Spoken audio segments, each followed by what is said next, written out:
Odinga wants the Independent Electoral and Boundaries Commission disbanded before the next general election. Raila says, going by the conduct of last month's election, the commission is a stumbling block to a free, fair and credible electoral process.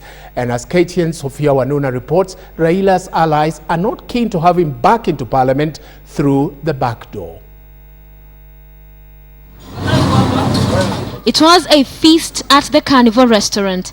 The Presidential Secretariat for the Coalition for Reforms and Democracy CORD was hosted to lunch by Raila Odinga to thank them for their work during the campaigns.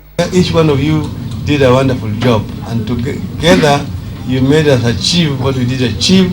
You need to feel proud of our achievement in these elections. But even as Raila expressed his appreciation to his team during the hotly contested March 4th election, former Prime Minister Raila Odinga, however, maintains that Kenya cannot go to another election with the Independent Electoral and Boundaries Commission as currently constituted.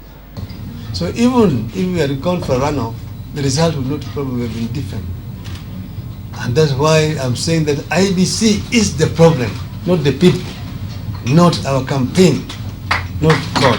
We must address this issue of IBC effectively. Kenyans cannot go back to another election with the IBC. This coming 2 days after the Supreme Court released its reasons for their verdicts that upheld the election of Uhuru Kenyatta as president in a 115-page judgment. They have summoned the lawyers to go to the courts, but only for them to come and sign the ruling in public, but not read it. You have to ask yourself what went wrong, because that is not the common practice.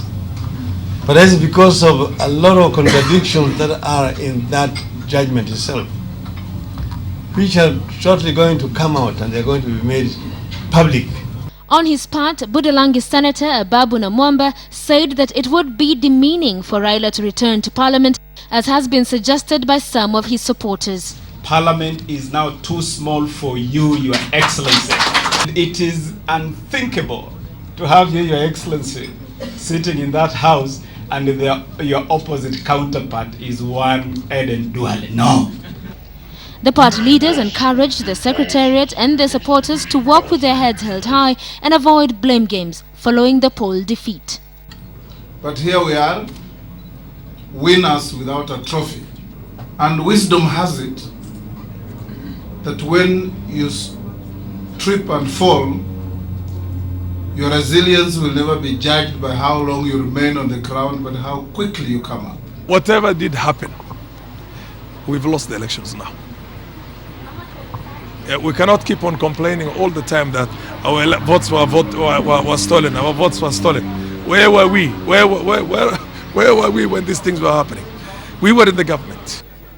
Raila also called upon Parliament to repeal the National Government Coordination Act and have the position of county commissioners abolished, maintaining there are forces against devolution.